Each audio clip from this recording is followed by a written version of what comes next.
Welcome to the seventh episode of Kabbalistic Mystic, the podcast for the Western seeker, where we explore the tree of life and the ancient Hebrew wisdom as a map for psychospiritual development and self-realization. I'm your host, Ovadia Batat, and today we'll talk about dreaming as a tool for self-development. We list the various functions of dreaming as well as various techniques with which we can enhance their value as a direct channel of communication with the subconscious. This episode is going to be the first of many in a series I call Tools of Transformation. There are many tools we can leverage to optimize, to enhance, to maximize the potency and the result of our psychospiritual journey. And dreaming is no doubt a key one. And lastly, before we begin, I want to remind you that if you have any questions come up during this podcast, I would love to hear them. And you can submit questions via the Facebook page or via email. Just go to www.kabbalisticmystic.com to do so. All right, let's begin.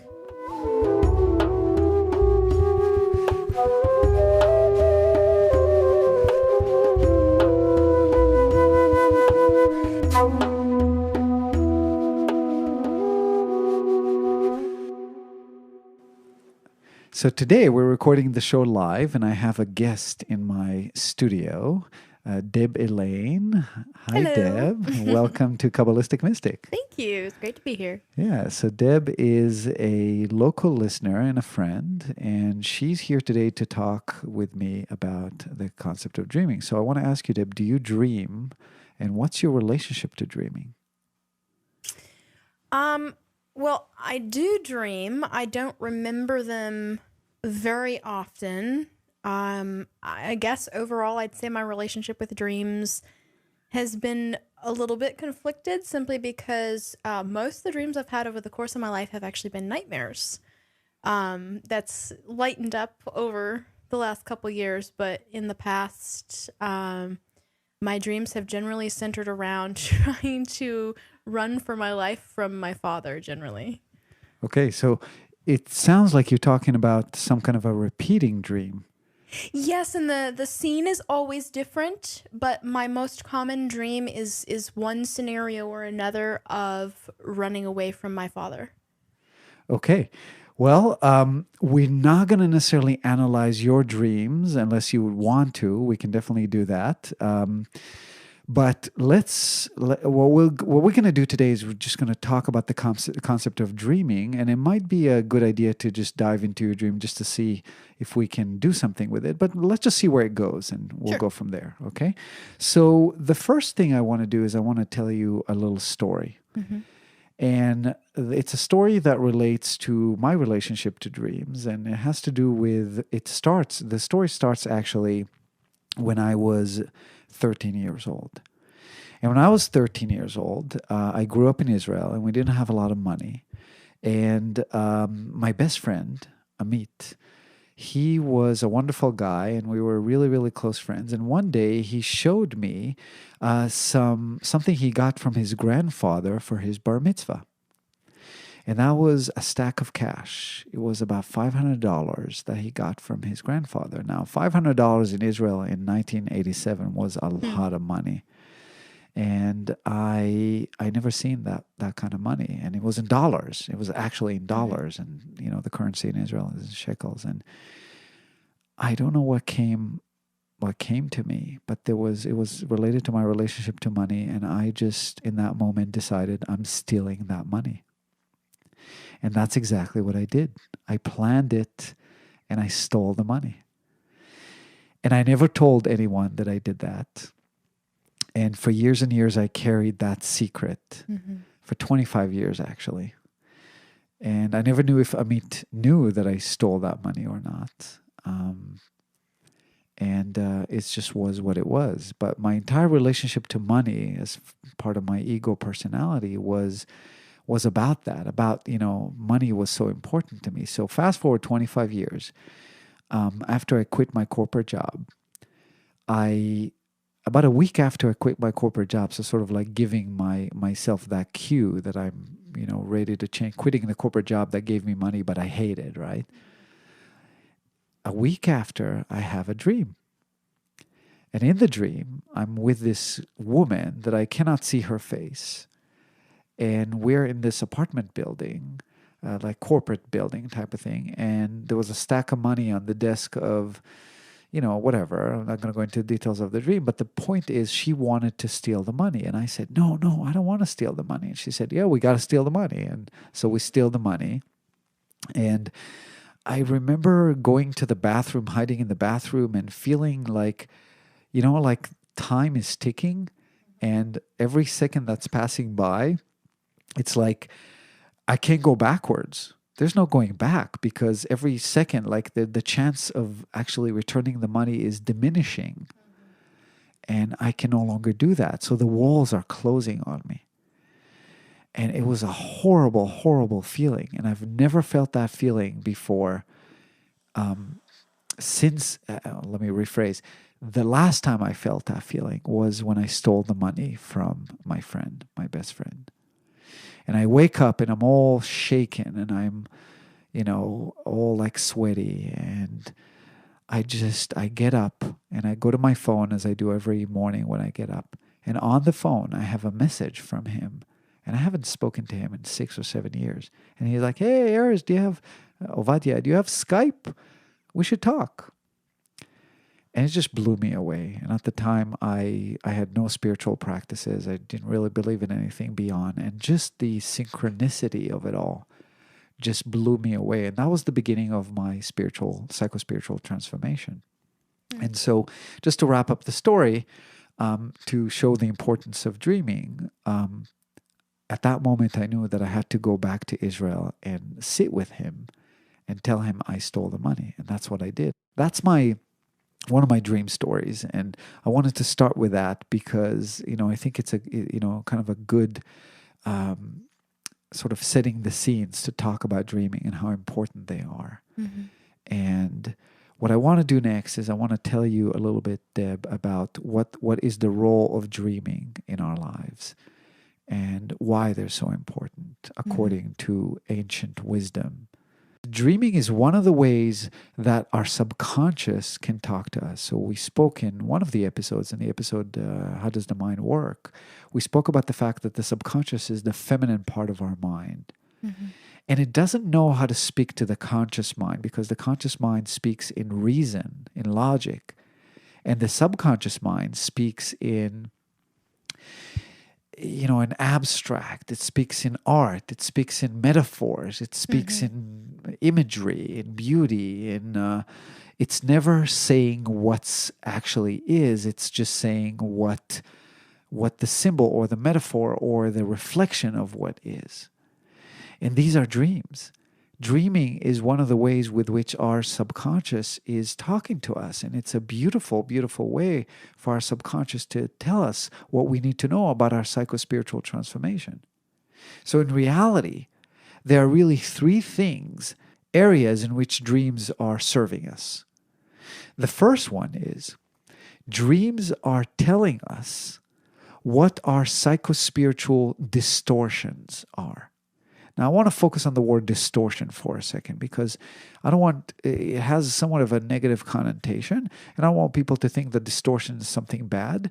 When I said distortion, I mean distortion from unity. When we spoke about, who we are, our true nature is the unity of the masculine and feminine. That is, there is no distortion from a perfect embodiment of all the emanations within the tree of life, that is, all the emanations of the divine. We are just enlightened, illuminated beings.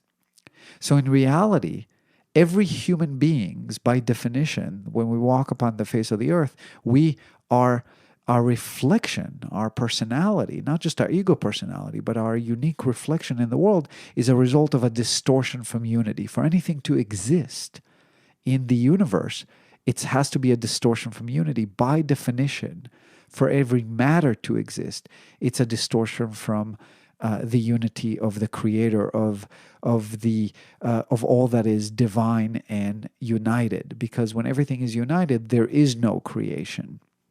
So when I say distortion, I don't mean something bad. But when I say psychospiritual distortions, I mean the reasons for which we suffer and we feel the way we feel. So there are all these psychospiritual distortions that are causing us to behave the way we behave. And dreams are telling us what these psychospiritual distortions are. They're telling us where we need to focus our attention when it comes to development of our psychospiritual journey. Does this make sense?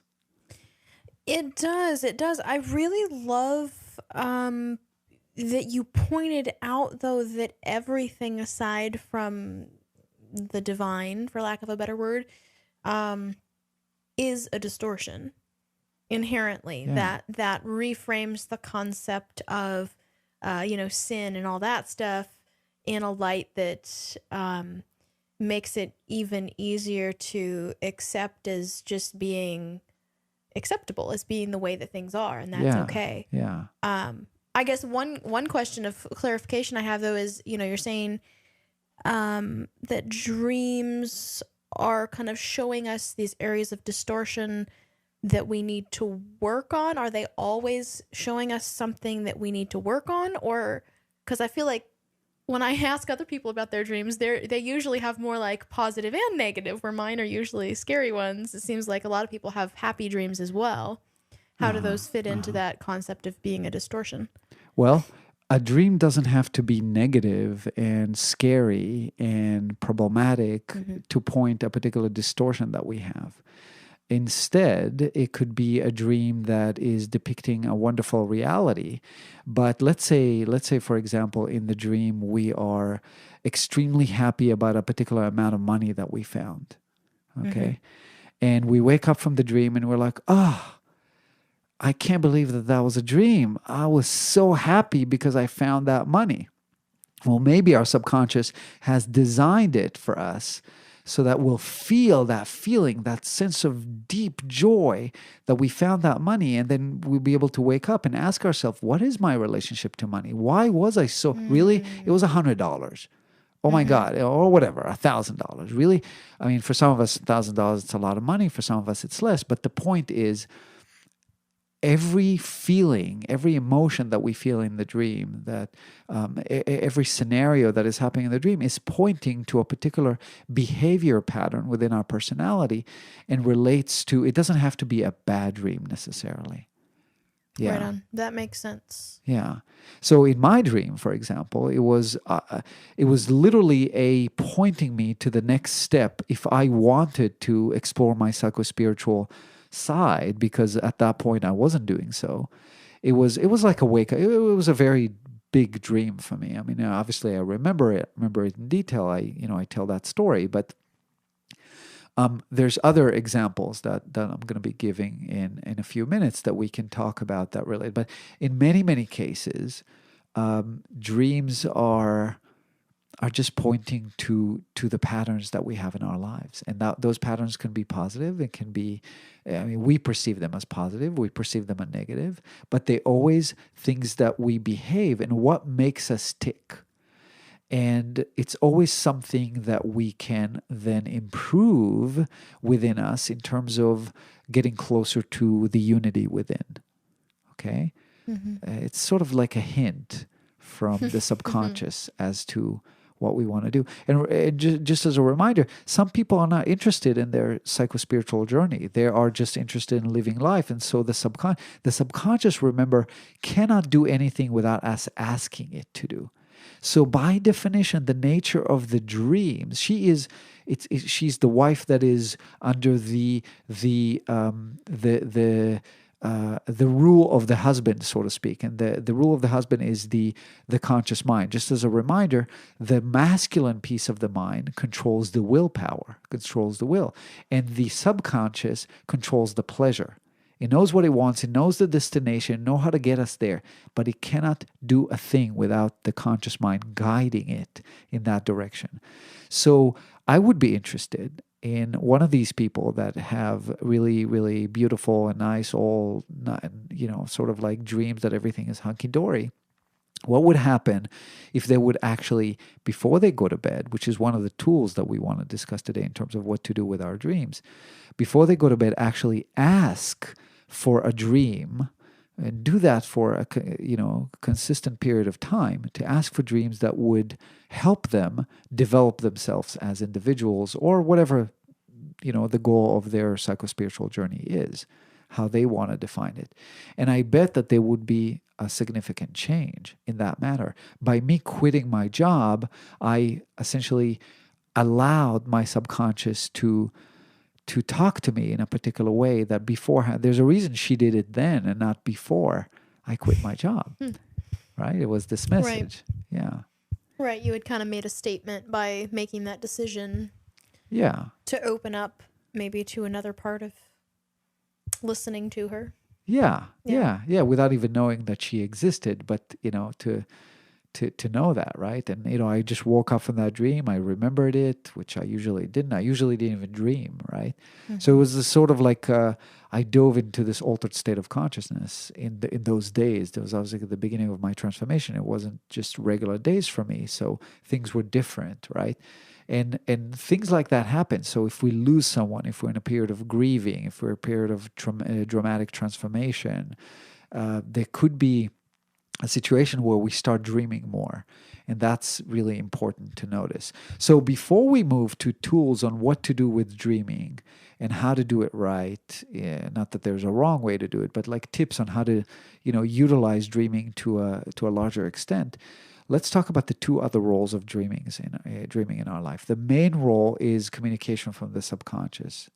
And that communication can be, and mostly related to pointing us the way on our journey. But it could also be answers to questions that we pose in many different ways. And that's kind of the second realms of dreams. Dreams can teach us and can literally have us go through various experiences in order to expand our consciousness. And so that later, we don't have to actually go through them in life. For example, to feel what it's like to be attacked by someone and see how we respond and what would be the psychological response that we'll have to that particular experience without actually having to go through it. So allows us to process a particular state of consciousness, shall we say. We spoke in one of the episodes about how we are all made from we all embody 12 extreme states of consciousness, like 12 different colors. And, these are the 12 zodiac signs, right? And the entire purpose of the psychospiritual journey is to embody these 12 states of consciousness in full. So dreaming can help us do that without actually going through some scenarios that we wouldn't want to go through or that are hard for us to go through, right? And the third area in which dreams can help us is sometimes dreams are direct communication from the higher self or from how should we say, from time-space, and we'll talk about what time-space is versus space-time in some other episode, but let's just say from beyond. And that it rarely happens, and it usually happens when we need to be told of something. For example, that a loved one is about to die. A lot of people report that they, saw the death of a loved one in a dream. It was very vivid of a father who's really old, and lo and behold, the day later they got the phone call. And that usually is done in order to prep the mental capacity for the fact that something like that is about to happen. But again, that's usually rare. And it doesn't mean that if you actually dreamt that somebody is dying, that they are actually about to die. I want to stress that here. So we spoke about what dreaming is, and we spoke about and I'm not going to go into the technical piece of it in terms of how the mind creates it. I'm just going to say, just to kind of wrap up the topic of what is dreaming, that remember the subconscious knows everything. Not only she knows what's happening in your life, she's the seat of memory. So she knows everything that has happened. And it's like a perfect computer that knows everything that happened to you in this lifetime. She also has access to superconsciousness, which is the subjective mind, the high priestess, which is everything that happened to you in other incarnations. But for that particular purpose, it's almost irrelevant. The most important thing to mention here is that she can construct the perfect dream for you to actually process. Now, Let's shift from, unless you have a question about what is dreaming and about the three functions of dreamings that we've went over, I want to move to tools how to make dreaming more powerful for us. And then if we'll have time, we'll talk about uh, repeating dreams in your dream and kind of go from there. Sure. I think I've got the idea. So yeah, let's learn a little bit more about how we can make use of them. Okay, okay. Okay, so the first thing that I have to say about dreaming in terms of tools is that it's a skill, it's an art. Learning to track our dreams and specifically to make use of them is not something that takes a day or two. It's a practice. And the more we are serious about that practice, the more our subconscious will know that we're serious and the more engaged she will be with us. I have been tracking my dreams for about a little over 3 years now. And I can say that I can definitely point to particular thresholds or particular levels in terms of my engagement with my dreams. Um, and, it took quite a while to develop a relationship, and I'll talk about what that relationship means. So, the first thing I want to talk about is journaling your dreams, is having a way to write down things as soon as you wake up from the dream. So, a few tips that I can think of. First of all, I have a separate dream journal versus my regular journal. Some people like to document them in the same journal. It's really like a personal preference. The reason I keep a separate one is because my dream journal, just logistically, is right next to my bed. And it's just a different type of journal for me. So, throughout my journaling life, which is that's a different tool of transformation, journaling, and we'll talk about that in a different episode. But when it comes to journaling my dreams, it's just a different type of journaling. Like the handwriting is crappy. I mean, it's the middle of the night. Sometimes because I don't want to wake my wife up, then I have to take it with me to the bathroom. As of late, because she's very sensitive to light, I actually started keeping the dream journal in the bathroom. And what I do is I get up, I go to the bathroom, I sit on the toilet, and I actually write my dream while I'm sitting on the toilet. And it actually proved to be working well because then I can turn on the light, there's a dimmer there. So I've put in time and effort in order to sort of construct a situation where I can actually do it. For a while, I had a pen that had a light in it. Like it's called a pilot pen because pilots need to write in the cockpit and they need a light. That didn't work so well because it was too bright even for my eyes. But there's all kind of solutions. So make sure you have a way to write your dreams. In the beginning, you will remember nothing but snippets. That's okay. Some of you may remember your dreams completely. That's okay too. Like we all have a different relationship to dreaming. Something I've been asked before, if I don't dream at all, then what do I do? Okay, that's fine. But don't give up on it. I did not used to dream at all. And when I started paying attention and kind of set my own intention in terms of wanting to track my dreams, I started dreaming more. So it's a relationship, and you just ask for it, and it'll come. Some people suffer from physical difficulties in sleeping. They don't breathe through their nose at all. They have sleep apnea, so on and so forth. So potentially they don't even dive into the REM sleep or into the states of sleep that induce dreaming. And that's a physical issue that I suggest, maybe it's time to start investigating. But it doesn't mean that if you don't dream that you have a physical issue. So don't give up on it. Just ask for it before you go to bed. Say something like, if you need a suggestion on what to say, just say, I ask for my dreams to guide me. I ask for dreams to just guide me and tell me what I need to know. And that's enough. Write it in the dream journal. Everything that we write in our psychospiritual transformation, everything written or recorded, means a lot more than if we just say it, or definitely more than if we just think it. Say it verbally.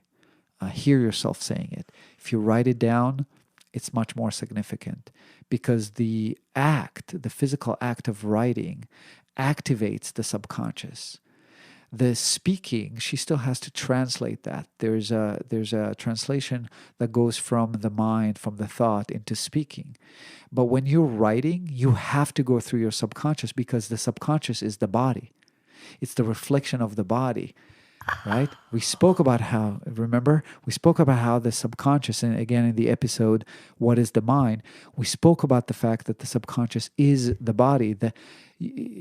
Remember, this is an illusion. You're projecting your body, and the part Right. of your mind that projects your body is the subconscious. So by writing, you are literally activating her. You're going through her. This is why writing practices are so meaningful when it comes to accessing our emotions.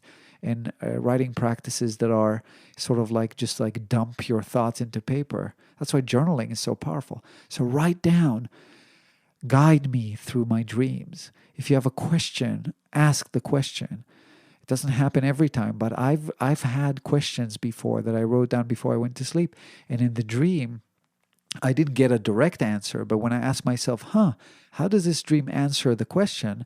I was actually able to answer that. So That's interesting. I've kind of always wondered, I've heard people emphasize the whole thing of writing things down and been like, well, what's the difference if I'm, talking about it or thinking it through, but that it connects physically to the subconscious because the physical is the manifestation of the subconscious makes so much more sense. yeah. Is there a similar corresponding connection, say, if you act on something? Then if you have a dream and you feel like, okay, it's bringing up this issue in my life that I need to deal with, and you act in a way to move your life in a particular direction based on the guidance of that dream, would that have kind of a similar way of connecting with the subconscious? Absolutely, absolutely, absolutely. Now, it doesn't mean, for those of us who suffer from self-deprecation, it doesn't mean that if you don't listen, like I had it, I would wake up in the middle of the night and there would be this dream that I dreamt.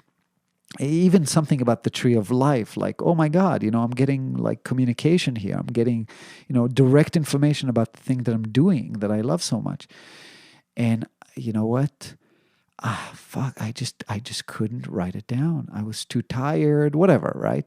And then I would beat myself up the next day about not doing it, not writing it down, and I lost my chance and whatever. But it just doesn't work this way, right? I mean, we can't be hard on ourselves. Remember, she knows not only the areas in which we're slacking off, but she also knows the area in which we struggle.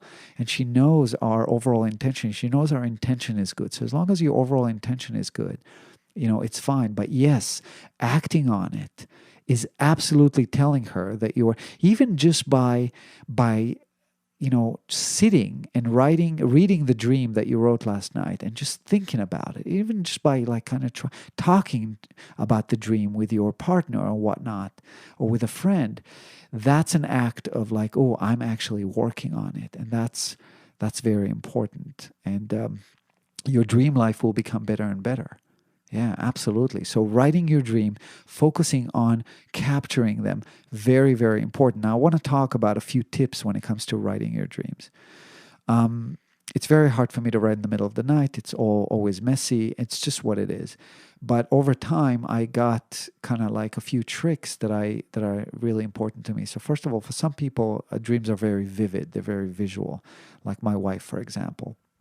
For me, they're not. I don't see anything visually in my head, and my dreams are the same. They're all energetic, emotion, things that happen. And for me, it's very easy to access the emotion in the dream because I dream in emotions. I dream in a scenario. There's this particular scenario that happens, and I remember it by the particular emotion. But what I've noticed working with people with dreams, for example, I have a particular I can call it a student, I guess, who is studying the Tree of Life with me. I have a kind of relationship with that. And we worked on one of her dreams. And I started asking her, oh, and how did you feel when that happened? And she had to think for a second, but she was actually able to access the feeling in the dream. And it's something that she told me. She said, oh, I usually just describe, oh, this happened and that happened and blah, blah, blah. It's very important. Remember, the subconscious feels. So the actual events that happen are important, but it's very important to ask yourself, what did I feel in that moment? Because the subconscious is trying to tell you something. If you had a particular feeling in the dream, that feeling is associated directly with that same feeling that you feel in the day-to-day life. Where else do I feel that particular type of feeling? Where else did I feel it in my past? And so there's this direct correlation and relationships between your feelings in the dream and your state of consciousness. So that's important. And some of us have a harder time talking about our feelings and detecting them in our day-to-day lives, and it'll be hard to access that in the dream. But just asking yourself that and having that awareness that exists will potentially allow us to do it better and better over time. So how did I feel in the dream, not just the particular facts? Another tip: you will remember some things, you won't remember others. The second you start writing, more and more will come back. So even if you remember just a snippet, write it down. If that's all you have, that's fine. Go back to bed. The more you write, the more you'll remember. It's almost like, sometimes I think that when I write, she's like, okay, you're serious. So she starts bringing it back. Remember, she's the seat of memory. But what I also noticed, I'll have a very elaborate dream and I write it down, and I can tell I only remember the last piece of the dream, maybe 10% of it. And I also know deep down inside that that's the only important piece of it. So I guess what I'm trying to say is, it's not about like, oh, I need to track the entire dream and what else happened. It's about what you remember is usually what you're supposed to remember. And what you write down is what you're supposed to write down. So just do your best in the moment, and that's enough.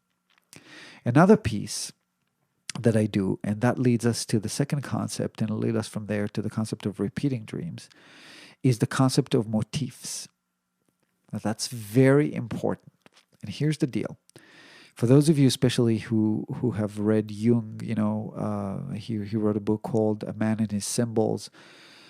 He speaks about dream interpretation and about symbols in dreams. And I want to give the perspective that I have from the perspective of ancient wisdom. We all have our own symbols in our dreams, and our symbols are subjective, related to our reality. And it's very important not to get married, not to attach ourselves to symbols of others. So if you have a book in your home about dreams, that's okay. Now remember, your subconscious knows that you have this book. And she knows that you're likely to go to this book. So she might choose a symbol that is in the book because she has access to superconsciousness. She has access to everything that is written. She can know what's in that book. So if in that book it says that a raven is a symbol of knowledge, right? And it's your power animal because it happens to be your power animal, then she might choose to show you a raven in the dream because she knows that you're going to go to that book the next day. So just trust that everything is going to happen okay, but just be also open to interpret your symbols. And I'm going to give examples from my own dream life. So my dream life, very different than my wife's. My wife dreams just on different scenarios. She rarely have repeating dreams, just really different dream life type of thing. And her dreams are often related to her friends and things that are happening and so on and so forth. My dreams, I guess it's just the way my mind works, and my subconscious knows how to speak to me. And she chooses and it happens more and more as I develop a relationship with my dream life. The motifs keep coming back. So for example, over time I realize, and again I'm going to stress that this is for me, this is for my dream life, and it might resonate with you, Deb, and with you, the listeners. And I'm just going to say again, ask yourself, does this resonate with me? But for me, the place in which the dream takes place is everything is meaningful in the dream. But for me, there's always a motif in terms of the place. So the place seemed to be repeating. So it's either my parents' house, or it's either my friend, actually Amit, the same friend. It keeps coming back in my dreams because it symbolizes so much for me. It symbolizes the shadow personality. I've developed a shadow in that day when I stole the money. Because think about it, the second I took that money, I became a thief. I became a traitor who stole money from his best friend, so I can never be a good friend. And I became a person who has a shadow, who can never, like, it doesn't matter what I do in my, I can be I can be the person who volunteers, who goes, who comes back, who helps old lady cross the road, you name it. I'm still a person who stole money from his best friend and nobody knows. So I have this shadow, right? That's how shadow develops. And so I had a lot of dreams with Amit's house being the set of the dream. And over time, I realized that symbolizes a time in my life where I was unconscious, asleep, right? And every time I have a dream with that set, or every time I see that particular, that particular vibe, that particular feeling in my dream, I know, oh, this is me who is unawakened, right? So my parents' house is like the life I used to have. When I have a dream with this life, I know it's, when I have a dream with other sets. So the place that it takes place, the house in symbology often represents our lives. So when you look at your house, if your house is in a mess, you have to ask yourself, is my life a mess? If you have a lot of clutter, do you have a lot of emotional clutter? So on and so forth. Our house is a reflection of our lives. So a house in the dream is a reflection of a particular state, a particular place, a particular time in our lives that reflects that. Now, another repeating thing in my dreams is if I see a car, I know that it symbolizes my body. And the type of car, a race car. Am I pushing my body too fast, right? And am I doing something that is unhealthy for my body? So on and so forth. I mean, it really depends. And everybody could be different, because if your relationship to cars is different, then it doesn't mean that every time you have a car in your dream. But my point is, over time, I've developed a relationship with the motifs in my dreams. And over time, and it took a while, it took about 1 year or 2 years to really understand what each and every symbol meant. And the second I've solidified that relationship, my subconscious knows that. And every time she brings it back, I know that it's related to that. I'll give you another example. Animals.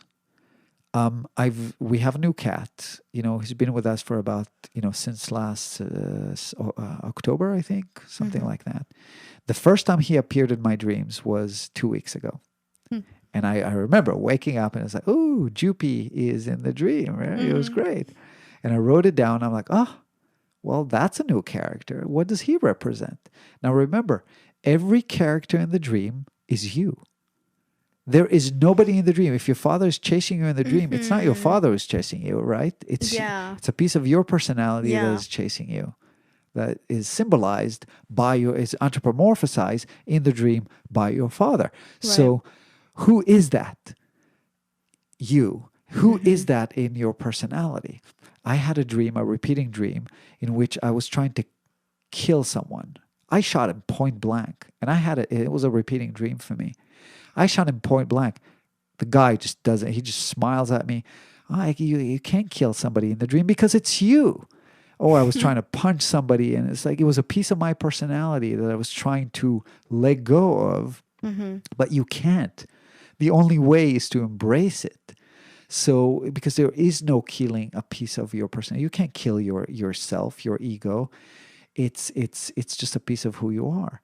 So going back to Jupy, it was a wonderful opportunity for me to say, who is Jupy for me? So the way when my wife and I analyze our dreams, you say, oh, I dreamt about so-and-so. It's this old friend from university, right? And I ask her all the time, every time we talk about a new character, I say, so what does this friend symbolize to you? Like, tell me about that friend. And the first 10 adjectives that she says, that is the piece of her personality that she associates with that particular friend. Because remember, that friend could be very different, but she sees that friend through the mirror of her own personality. And therefore, the subconscious has brought up that friend deliberately in the dream because she knows that this is the particular piece of the personality that we want to address at this particular point in time, right? So Jupy represents to me I mean, he's an amazing, he's Jupiter, just like the planet. We named him Jupiter because he is carefree, he's all about fun, and he is just an awesome kitty. And he symbolizes in our lives this transition to we do what we love. Here I am doing my podcast. I mean, this period in my life where I'm super creative, I'm super happy. It's just this new life. So now that I have Jupi come in my dream, I know this is my new self. This is the personality of my new self. And in my last dream, he appeared again, and he just ran and ran right into a porcupine. He'd never seen a porcupine before. And he ran into the porcupine and had all the quails stuck in his face. It was horrible. And I immediately woke up and I was like, oh no, Jupi, right? And I was like, oh, I have to be aware of a particular danger that I'm not going to run into because it's gonna freaking hurt. Right? Yeah. And the quails were green, which I still haven't figured out what it meant. Don't know. Those were green. Yeah, super green, like bright green. What does that mean? So there's a lot of things in my dreams that I still haven't figured out. This leads me to another tip. Here's what I do after I write a dream. Every time after I write a dream, I write all the motifs or special appearances, special characters, special things that sort of like describe the dream on the left side under the dream. So sort of basically in a very special place in the journal so that I can later flip through the journal and just look at and I'm talking like, for example, it could be a dream that a page and a half, right? I just wrote the entire dream or whatever. And on the left side, just below, just to distinguish it from the dream, just so that it's, I will write school because it took place in school. I had a lot of repeating dreams about school. I write school, dad, Jupi, green fast car, death, whatever, right? So all these things and over time, the things will start repeating, like, oh, my brother showed up in the dream, right? Who I haven't seen in a long time. So I write, and over time I can flip through the dream journal and I can just look at these quick reference points. They're sort of like tags. You know how like in blogs we put tags? So it's my tags for the dream, right? And it allows me to quickly refer back. And over time, repeating tags are my motifs. So as I start tracking tags that keep repeating, I then right there, voila, I have my motifs. And I can ask myself, oh my God, this thing had been repeating again and again and again. What is that stands for? My subconscious trying to establish something to solidify a very important motif in my dreams. So let's ask myself, what does that represent to me? And when it resonates with me, then I know it's just there. My dream language is evolving. In 10 years from now, in 5 years from now, my dream language will be a lot more detailed. I'll have my own personalized Ovadia's dream dictionary that is like just for me. And some of it's, so that's another tip. Another one, find a dream partner that you call and talk to, because having the same person that you speak, if you have a partner, speak to your partner. If you have a good friend, oh my God, I got this dream, I got to talk to you about my dream. Because speaking to the same person, they'll start kind of getting you and start knowing what questions to ask you and reflect back, which leads me to yet another tip to say, only you really know what your dreams are. I know that many of us go to our therapist and tell them about our dreams and they try, but personally, especially, looking at Jungian psychology, Freudian, the concept that we all share the same archetypes and symbols is very, very true. And there's a lot to that because we all tap into the same unified collective consciousness. Right. But at the same time, to assume that our symbols are similar is just, if it doesn't resonate with you, practice the art of resonance. How does it feel when something really resonates with you? How does it feel when somebody suggests something? Like if I'll say, hey, Deb, when your father he chases you in the dreams, right? Yeah. Yeah. When he chases you in a dream, he really wants to give you an ice cream cone. Does that resonate with you? No, that would totally change the dynamic. That's not exactly. At all the way it feels. Of course, I'm giving an example that is very extreme, right? the art of resonance, very important. And that's true, by the way, about everything, not just about dreams. If anything I say in any of the episodes doesn't resonate with you, Deb, or with any of you, the listeners, it wasn't meant for you. And so the art of resonance is very, very important in dreams. I think that's it for tips for me. Do you have any questions about the tips or anything to say about that? I don't know about questions. I've seen, as you're talking, kind of thinking through my own dreams, I've had a couple of moments where I went, oh yeah, that makes sense. Like you talk about the motifs. There have been scenes that recurred over and over again, the same scenario maybe even, but similar backdrops, maybe the same house that I was in over again, or a forest that I was in over and again.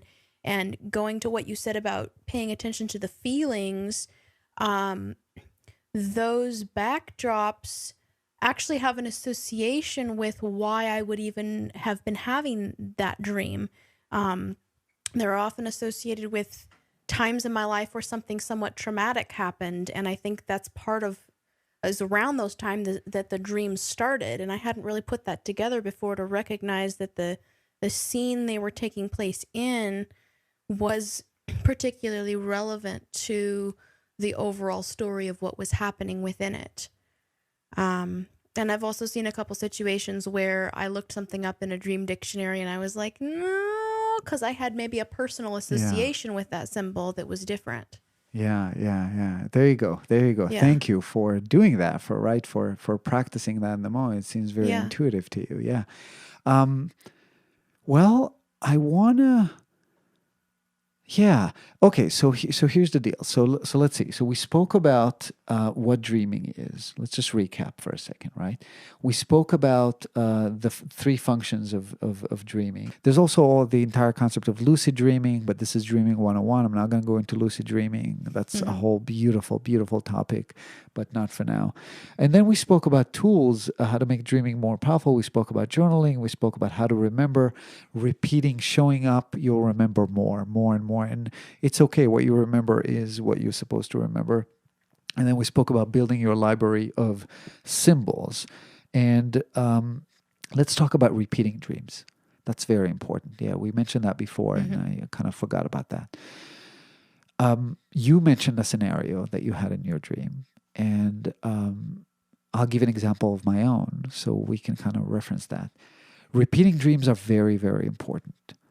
If you have a repeating pattern in your life, forget dreams for a second. If you have a repeating pattern, oh my God, I always run into a situation. Like I had a friend once who told me, oh my God, like people seem to beat me up. Like he ran into 4 or 5 people, scenarios within a fairly short amount of time, I would say a couple of years, where he got beaten up, like people punched him and then I was like, and he's like, I don't know, why is it happening? And then I remember walking with him, and there was a scenario in which he vocally expressed his opinion about somebody doing something in the park that was, pretty much not his business. Now, maybe he was right in terms of what he was vocalizing. And I just turned to him and I said, well, no wonder you get beaten up all the time. It's like, well, I just wanted to say that. It's like, so my point is, when something keeps happening to us again and again in terms of our karma, it means that there's a lesson there for us to learn, obviously. And in dreams, the same rule applies. For example, in fact, repeating dreams have been sort of like a motif in itself for me. I had repeating dreams of bathrooms that I have to really, really have to pee. And I go to the bathroom and, oh my God, the bathroom is just disgusting. And it's just, I don't want to, and sometimes I'm barefoot. Sorry about that, people. But it's just, I would have it again and again and again. And the bathroom, dreams will change. And for a while, I didn't realize what that meant. And over time, I realized that for me, what resonated with me, that, and actually that was an area where I actually investigated online. And I realized that a lot of dreams about the body, a lot of dreams about bathroom relate to things that we have to sort of expel out of us, like, psychological sort of things. But for me, I realized that the dreams about the body, dreams about bathrooms refer to my actual toxicity in the body, things that I'm not doing good in my actual physical vessel. The concept of elimination is very physical.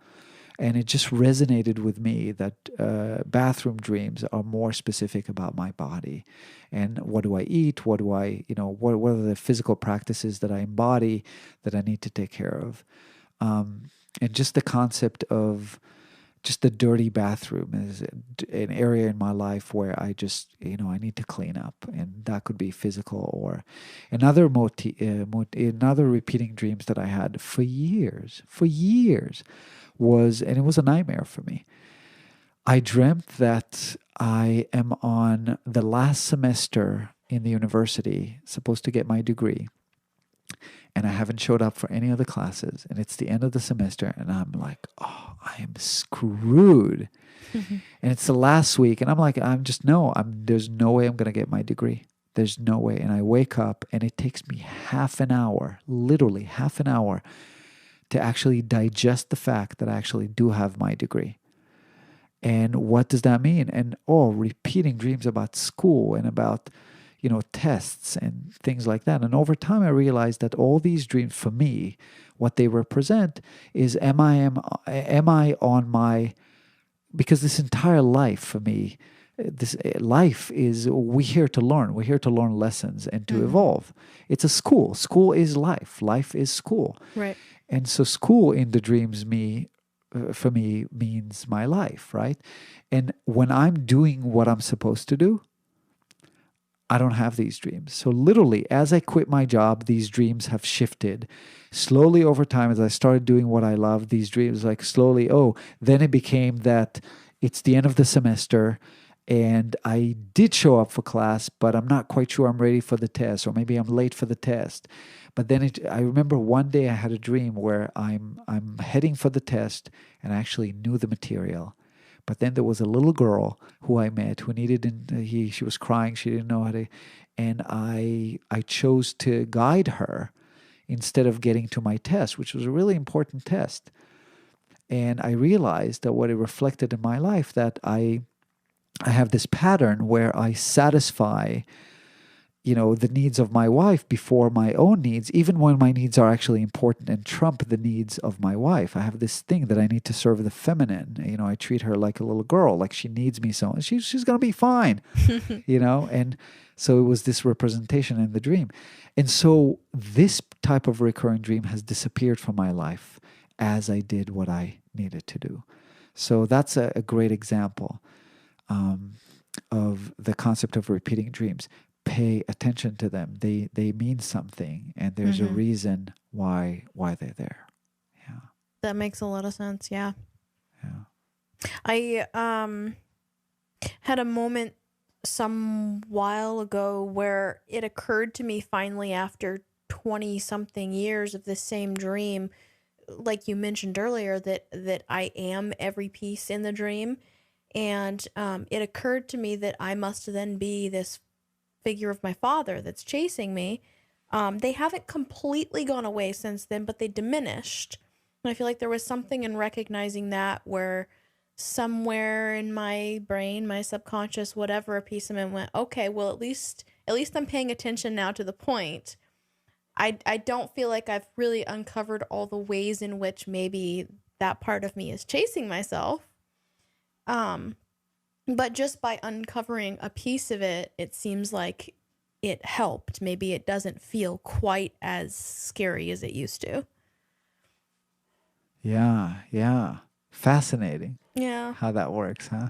I would love to figure out the other pieces so that I could be done with it. I bet. But I guess I'll have to keep paying attention and see what other pieces I can, like you're talking about watching all the other pieces in the dream. Maybe there's some other pieces in those dreams as they come along that are relevant that I haven't paid attention to because I'm so focused on, getting away or whatever the scenario is. Yeah.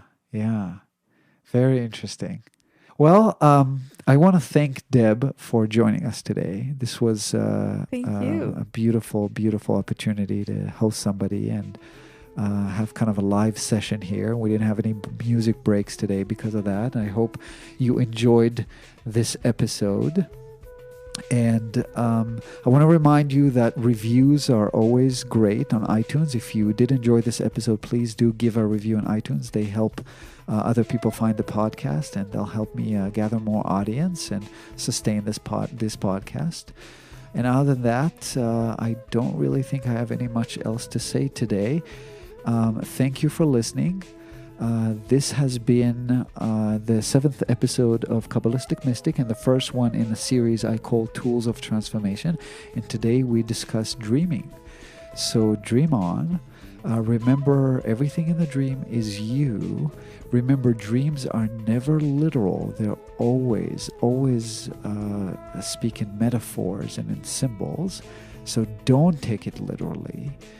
And just track them. Develop your own relationship with your dreams, and over time, it'll pay off big time when it comes to your psycho-spiritual journey. I'm Ovadia Batat from Spokane, Washington, wishing you love in every moment.